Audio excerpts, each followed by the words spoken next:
you today to speak about the incredible story and the history of Lokam Chushi Gandruk, which is an informative spirit of Tibet and the brave Tibetan warriors who represent and resisted the communist China's illegal occupation. The history, deeply rooted in the courage and the resilience, is a testament to the enduring spirit of Tibetan people. Lokam Chushi Gandruk, meaning the 4 rivers and 6 ranges, refers to a significant geographical and cultural region of Tibet. It is from the region that the legendary resistance movement known as Chushi Gandruk emerged in early 50s. The true story of Chushi Gandruk was one of the profound resistance, loyalty, and love for Tibet. And this particular name was bestowed by Ling Rinpoche, who was a teacher of His Holiness the Dalai Lama.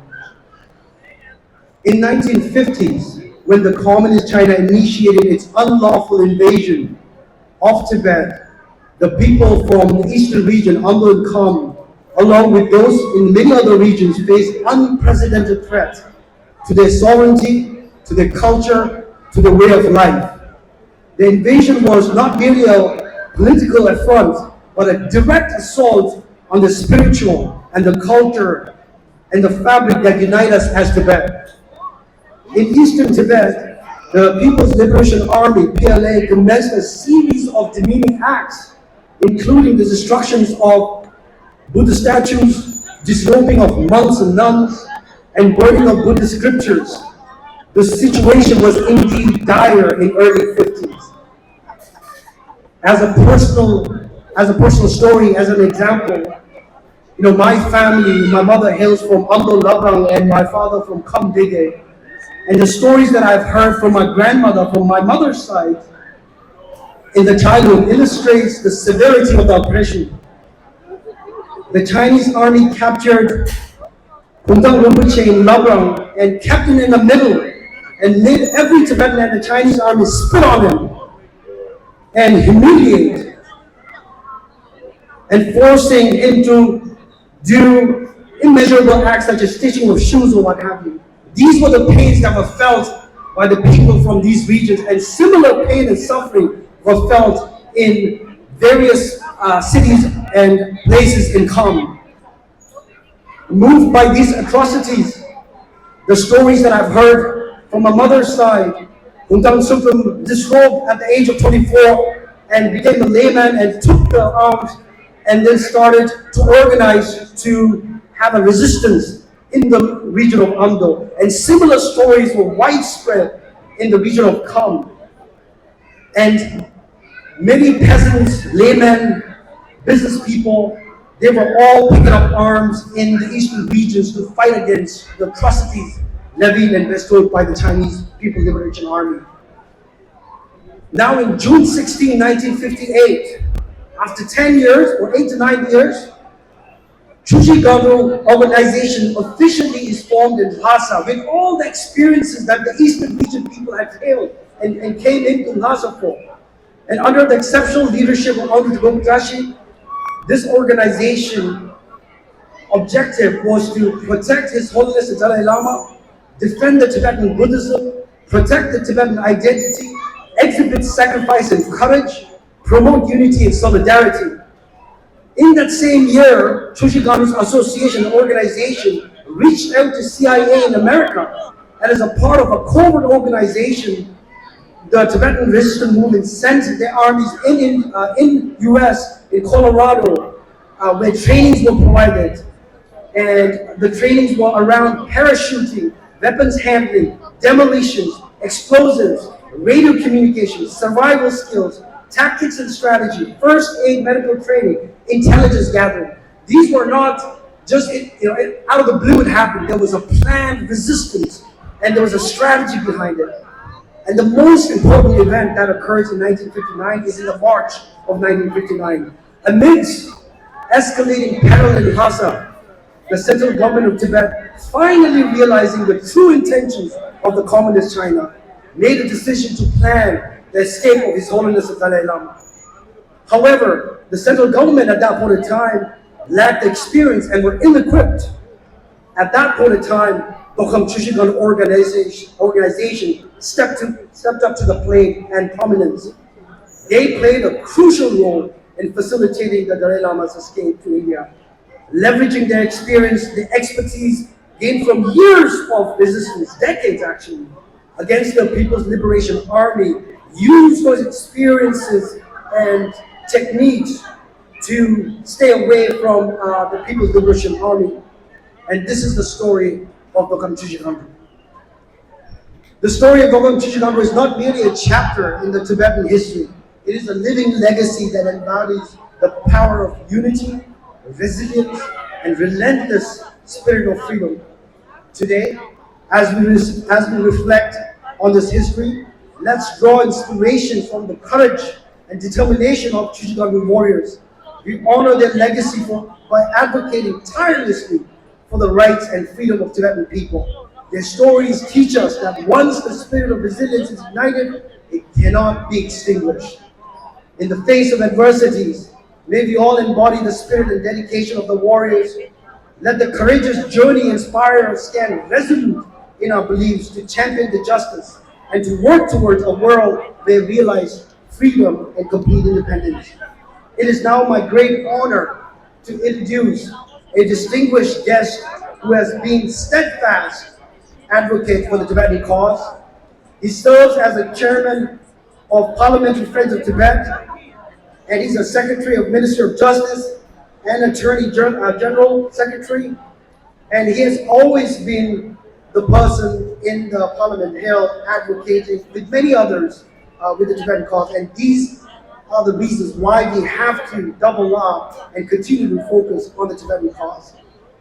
Therefore, please join me in welcoming the Member of Parliament, James Melony, to the stage.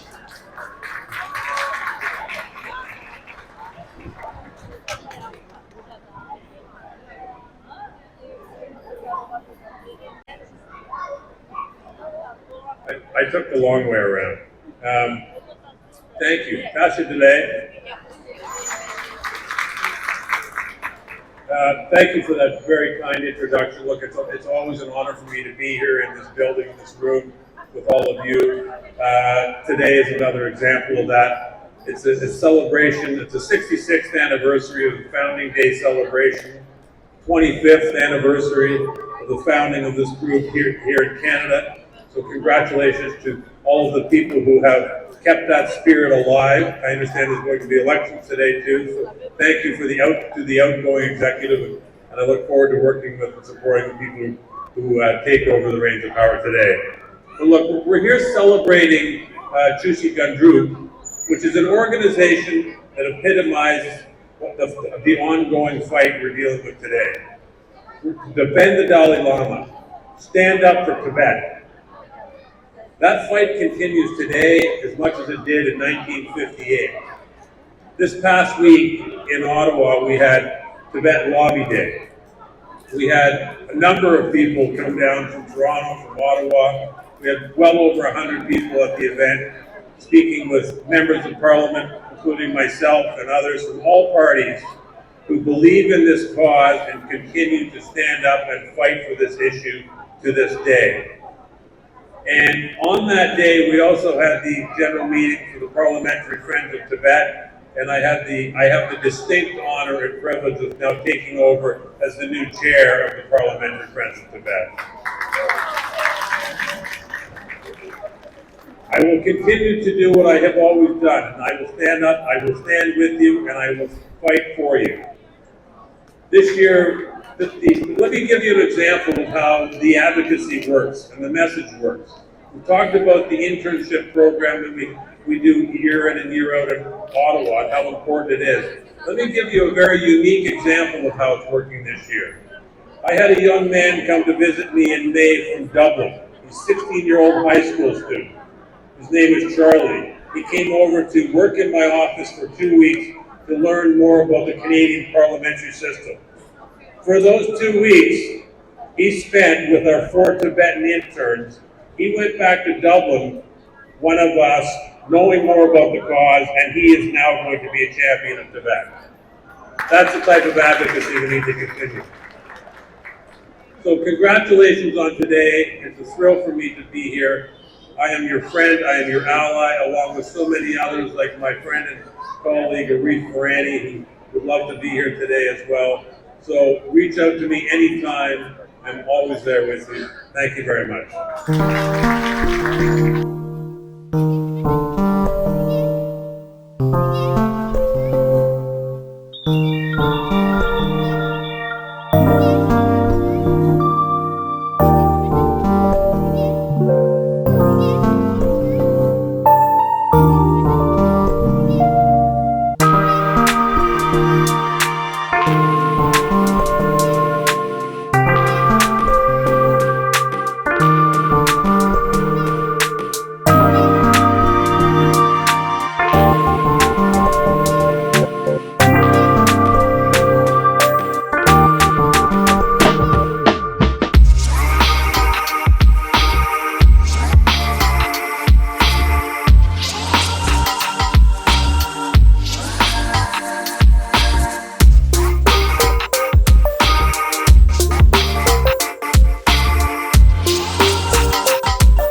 Check.